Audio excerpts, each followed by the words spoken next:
साथियों, जल परिवहन के क्षेत्र में भारत का बहुत गौरवमयी इतिहास रहा है।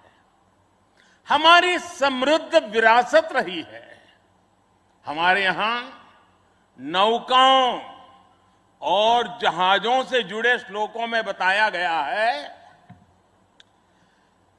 दीर्घिका तरणीहि लोला गत्वरा गामिनी तरीहि जंगाला प्लाविनी चैव धारिणी वेगिनी तथा। ये हमारे शास्त्रों में इतना वर्णन है। दीर्घिका तरुणी लोला गत्वरा गामिनी जंगाला प्लाविनी धारिणी वेगिनी। हमारे यहां जहाजों और नौकाओं के अलग अलग आकार और प्रकार होते थे। हमारे वेदों में भी नौकाओं, जहाजों और समुद्र से जुड़े कितने ही मंत्र आते हैं। वैदिक काल से लेकर गुप्त काल और मौर्य काल तक भारत के समुद्री सामर्थ्य का डंका पूरे विश्व में बजता था। छत्रपति वीर शिवाजी महाराज ने इस समुद्री सामर्थ्य के दम पर ऐसी नौसेना का निर्माण किया जो दुश्मनों की नींद उड़ाकर रखती थी। जब अंग्रेज भारत आए तो वो भारतीय जहाजों और उनके जरिए होने वाले व्यापार की ताकत से घबराए रहते थे। इसलिए उन्होंने भारत की समुद्री सामर्थ्य की कमर तोड़ने का फैसला लिया। इतिहास गवाह है कि कैसे उस समय ब्रिटिश संसद में कानून बनाकर भारतीय जहाजों और व्यापारियों पर कड़े प्रतिबंध लगाए दिए गए थे। भारत के पास प्रतिभा थी, अनुभव था, लेकिन हमारे लोग इस कुटिलता के लिए मानसिक रूप से तैयार नहीं थे।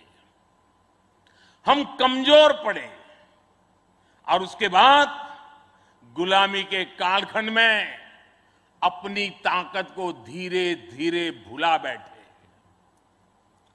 अब आजादी के अमृत काल में भारत अपनी उस खोई हुई शक्ति को वापस ला रहा है।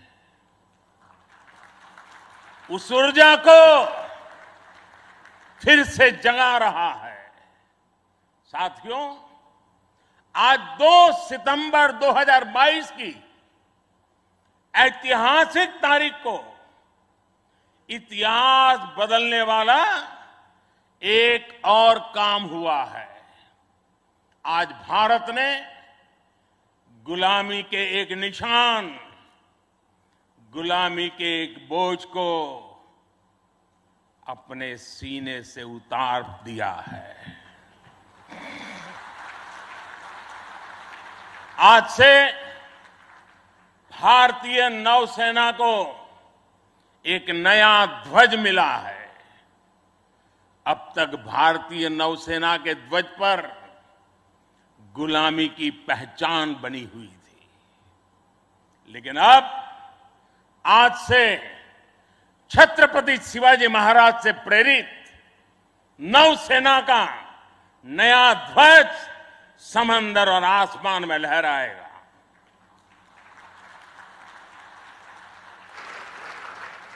कभी रामधारी सिंह दिनकर जी ने अपनी कविता में लिखा था, नवीन सूर्य की नई प्रभा, नवीन सूर्य की नवीन प्रभा, नमो नमो नमो नमो स्वतंत्र भारत की ध्वजा, नमो नमो नमो।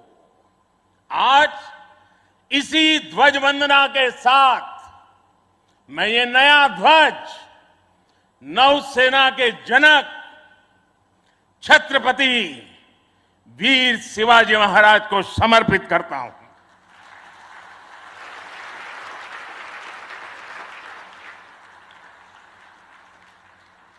मुझे विश्वास है भारतीयता की भावना से ओतप्रोत ये नया ध्वज भारतीय नौसेना के आत्मबल और आत्मसम्मान को नई ऊर्जा देगा।